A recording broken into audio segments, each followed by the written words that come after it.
तो बात चल रही थी यहाँ पे राइबोलोज की। तो अब हमें पता ही है ribulose is a functional isomer of ribose and it is a pentose sugar, ठीक, ketose and classified under ketosis, हाँ ठीक।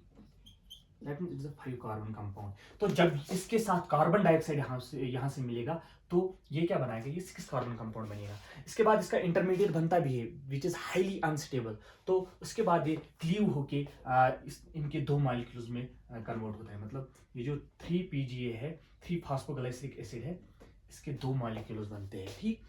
तो यहाँ पे कार्बोक्सिलेशन कंप्लीट हुई। यहाँ पे कार्बोक्सिलेशन में क्या हुआ, कार्बोक्सिलेशन में यहाँ पे और एक चीज, यहाँ पे जो एंजाइम इसमें जरूरत लगता है जो मोस्ट इंपॉर्टेंट है, इसमें जो एंजाइम जरूरत लगता है that is rubisco, that is RUBP, carboxylase oxygenase. तो it has both, can assist in both activities, carboxylation and oxygenation. But it has more affinity towards carbon dioxide as comparison to the oxygen. जो ये oxygenase activity वाला part है इसमें, इसकी वजह से photo respiration होती है। ये हम आगे देखेंगे फोटो रेस्पिरेशन क्या होती है, ठीक। तो यहाँ पे जो है RUBP, यहाँ पे जो है रुबिस्को है, it is said to be it is the most abundant protein on अर्थ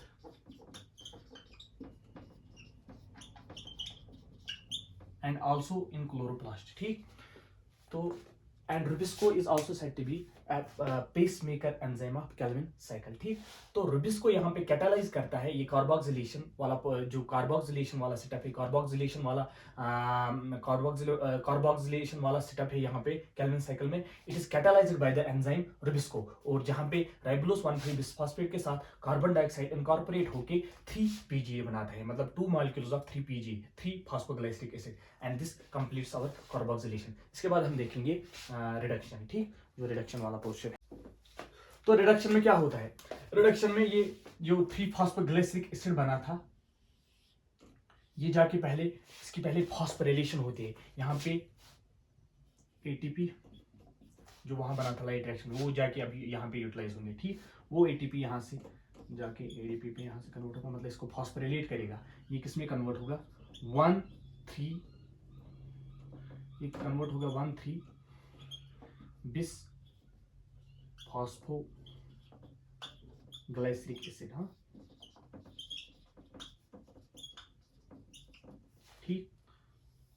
और यहां से जाके फिर ये रिड्यूस होगा NADPH की वजह से, और ये यहां पे कन्वर्ट होगा इनटू ट्रायोज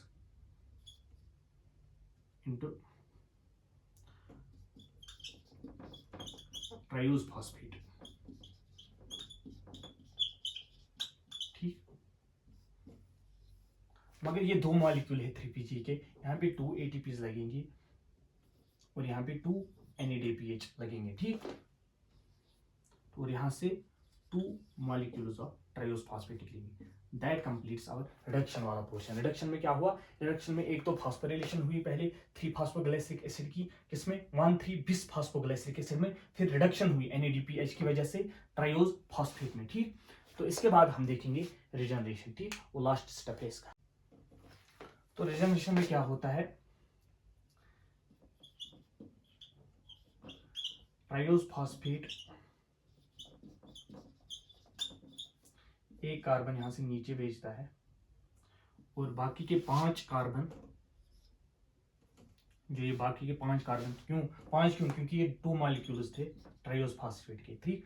तो अगर ये ट्राई कार्बन, मतलब ये 3 कार्बन कंपाउंड है, अगर 2 मॉलिक्यूल होंगे तो ये 6 मॉलिक्यूल होंगे टोटल, मतलब 6 कार्बन का कंपाउंड होगा टोटल, ठीक। मतलब 6 कार्बन होंगे इसमें, अगर हम टोटल कार्बन काउंट करेंगे तो 6 कार्बन होंगे। तो बाकी के 5 जो यहाँ से गए वो किस में आएंगे, वो किस में जरूरत आएंगे, वो रिजनरेट करेंगे इसी को, RUBP को, मतलब राइबोलोज 1,5 बिसफॉस्फेट को रिजनरेट करेंगे at the expense of 1 ATP, ठीक। यहाँ पे भी 1 ATP लगेगा, ठीक। तो यहाँ पे भी 1 ATP लगेगा। तो अब हम देखेंगे कि मतलब जब glucose, as we know glucose is a 6 carbon compound, that means इस साइकिल के जब 6 साइकिल चलेंगे, मतलब जब ये साइकिल 6 बार चलेगा तब जाके यहाँ पे 6 कार्बन नीचे जाएंगे और वही फॉर्म करेगा ग्लूकोज। ठीक, तो यहाँ पे हमारा कंप्लीट होता है केल्विन साइकिल। मगर अब हम देखेंगे कैसे, अब हम काउंट करेंगे कि कैसे कितने मॉलिक्यूल्स ऑफ एटीपी हमें जरूरत लगते हैं और कितने मॉलिक्यूल्स ऑफ एनएडीपीएच हमें जरूरत लगते हैं for the evolution of one molecule of glucose. तो यहाँ पे अब हम देखेंगे कितने मॉलिक्यूल्स ऑफ एटीपी एंड कितने मॉलिक्यूल्स ऑफ एनएडीपीएच जरूरत लगते हैं वन मॉलिक्यूल ऑफ ग्लूकोज को इवॉल्व करने में। ठीक, तो यहाँ पे हम देखेंगे। ठीक, जब एक साइकिल इस साइकिल का चला, केल्विन साइकिल का, जब इस C3 साइकिल का एक साइकिल चला, हमने देखा कि क्या हुआ। हमने देखा पहले यहाँ पे 2 एटीपी लगे, फिर यहाँ पे 2 एनएडीपीएच लगे और फिर यहाँ पे 1 एटीपी लगा और यहाँ से सिर्फ 1 कार्बन नीचे आया। ठीक, जब 6 साइकिल इस साइकिल के चलेंगे, जब 6 बार ये साइकिल चलेगा तब जाके यहाँ पे C6 आएगा, दैट मीन्स तब जाके यहाँ पे ग्लूकोज बनेगा। ठीक, तब जाके यहाँ पे ग्लूकोज की फॉर्मेशन होगी। तो इस साइकिल को हमें 6 बार चलाना पड़ेगा सो दैट यहाँ पे ग्लूकोज की एवोल्यूशन हो। तो अगर ये 6 बार ये साइकिल चलेगा, एक बारी में कितने एटीपी और कितने एनएडीपीएच यहाँ पे खर्च होते हैं। अगर एक साइकिल इस साइकिल का चला तो हमने देखा कि 2 एटीपी एंड 3, मतलब एक साइकिल में, अगर एक साइकिल की बात करें, 3 एटीपीज एंड 2 एनएडीपीएच। और जब ये साइकिल 6 बार चलेगा, दैट मीन्स इसको भी मल्टीप्लाइड बाय 6 होगा और ये भी मल्टीप्लाइड बाय 6 होगा। That means for evolution of one molecule of glucose 6 3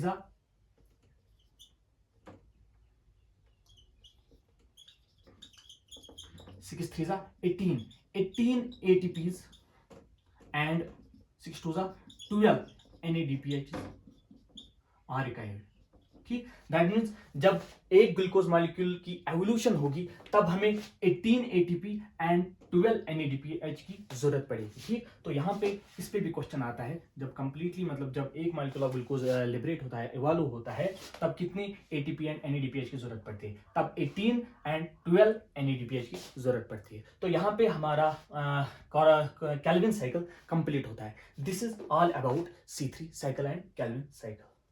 तो यहाँ पे मैंने एक बात और भी कहनी है कि मैंने कहा था कि यहाँ पे वो जरूरत लगेगा, असली जो ये ट्रायोज फॉस्फेट है, इसका जो यहाँ पे बनता है, जो ये ट्रायोज फॉस्फेट बनता है, ये एक्चुअली बनता है G3P। ऐसे एक्चुअली वो है ग्लाइसरल, जो हमने पढ़ा था वहां पे ट्रायोज में, अल्डोज में, हाँ, ये वही बनता है ग्लाइसरल डिहाइड। यहाँ पे ग्लाइसरल डिहाइड 3 फॉस्फेट, ये जो ट्रायोज फॉस्फेट है यहाँ पे। ठीक, और इंटरमीडिएट जब ये RUBP, मतलब देयर आर सेवरल